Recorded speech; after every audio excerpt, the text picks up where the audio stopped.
Ayan. Ayan ang ating parcel. Oh. Alam niyo ba kung ano to? Durian.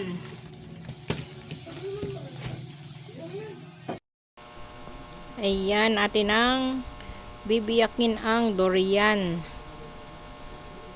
Mahirap po itong biyakin. Nakalimutan kong magsuot ng gloves kasi nakakatusok ang balat, ang mga tinik-tinik nito. Yung gambihira lang tayong makapagbiyak nito, kaya hirap na hirap tayo. Pero excited na. Hindi na nagsuot ng gloves at excited na makakain ulit ng durian.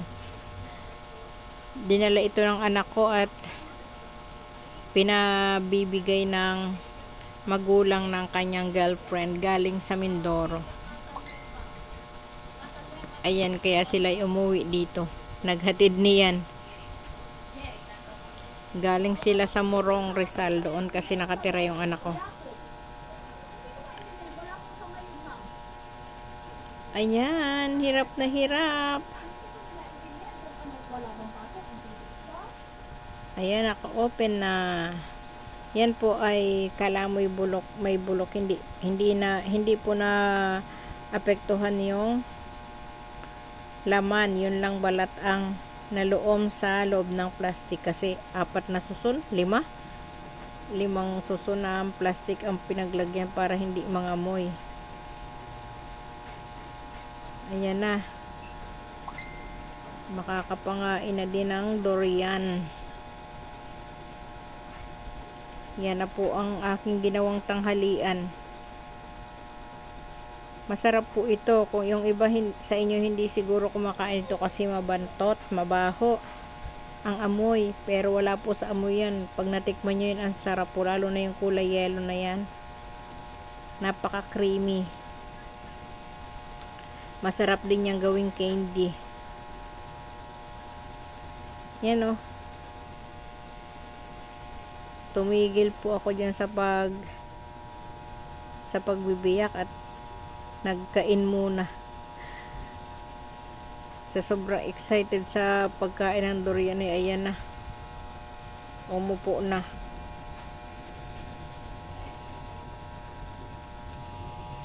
Parang ang labo na ng aking video diyan. Ayan, enjoy muna sa pagkain ng durian. Sarap na sarap ako dyan sa pagkain ng durian. Kasi ginawa ko ng tanghalian yan. Ganawang minsan ka lang makakain yan. Diba? Nakakatikiman ako last year pa siguro yun. Nakakatikim ako paminsan-minsan pag nagdadala yung kapatid ko. Pero ngayon, ayan. Halos sinulo ko na ang pagkain niyan. Ayaw kasi ng asawa ko ng ganyan, di siya kumakain. Yung 2 anak ko, tigisang buto lang ang tinikman nila. Kaya halos ako ang nakaubos niyang isang buo. Pero maliit lang naman yan. Yan, kinamay-kamay ko na yan. Sarap na sarap sa pagkain ng durian. Panoorin nyo na lang ang aking pagmumukbang ng durian. Yan, maraming salamat sa mga sumusuporta lagi sa aking mga videos dyan. Alam na ninyo kung sino-sino kayo. Sa next video ko na lang kayo ulit iisa-isahin kasi napapansin ko sa lahat ng mga videos ko ay puro nandun ang mga pangalan nyo. Kaya next video naman ipagpapatuloy ko lang itong pagkain ng durian. Nagbiyak ulit ako dyan para nang iinggit pa yan si Inday. Nagbiyak lang ako dyan para kainin ulit yung natitira. Pero promise hindi ko muna inubos yan. Itinira ko muna doon sa lamesa. Tapos nung hapon na wala pang pumapansin, kinain ko na rin. Oh. Diba? Sa takaw ni Inday sa durian. Pinagpapawisan na ako dyan.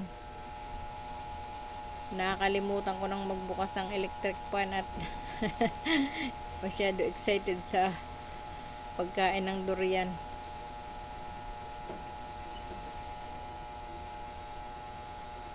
Ayan, ako ay lubos na nagpapasalamat sa laging sumusuporta sa aking mga live at sa aking mga premiere. At masyado kong na-appreciate ang inyong mga pagtulong sa pag-unlock ng aking watch hour. Ayan. Maraming salamat talaga. Alam na ninyo kung sino-sino kayo na malaki ang naiitulong sa pag-angat ng aking watch hour. Sa next video ko ulit kayo isa shout out. Ayan. At ganado si Inday. Nag-mute ako dyan kasi nakukuha yung tugtog ng charts kasi pag linggo ay ang lapit lang dito sa amin ng church ng Born Again ay tugtugan ang ingay, kaya hindi ako makapag-concentrate sa pagbo-voice over, pagbibideo. Katulad yung ko kahapon, yung in-upload ko kahapon na premiere ay nagkulong pa ako sa kwarto para makapag-voice over. Mahirap po dito. Marami kasing araw na nandito sila sa church nila na tugtugan at nagpa-practice. Ayan. Kaya mahirap din dito mag-LS ng actual, hindi yung silent. Kasi lagi ditong maingay sa amin. Wala akong oras na ma-google para mag-LS ng actual, yung nagadadaldal sa harap ng LS kasi nga maingay lagi dito. Malapit lang kami sa simbahan ng Born Again. Ayan, anyway, ipagpapatuloy ko lang itong aking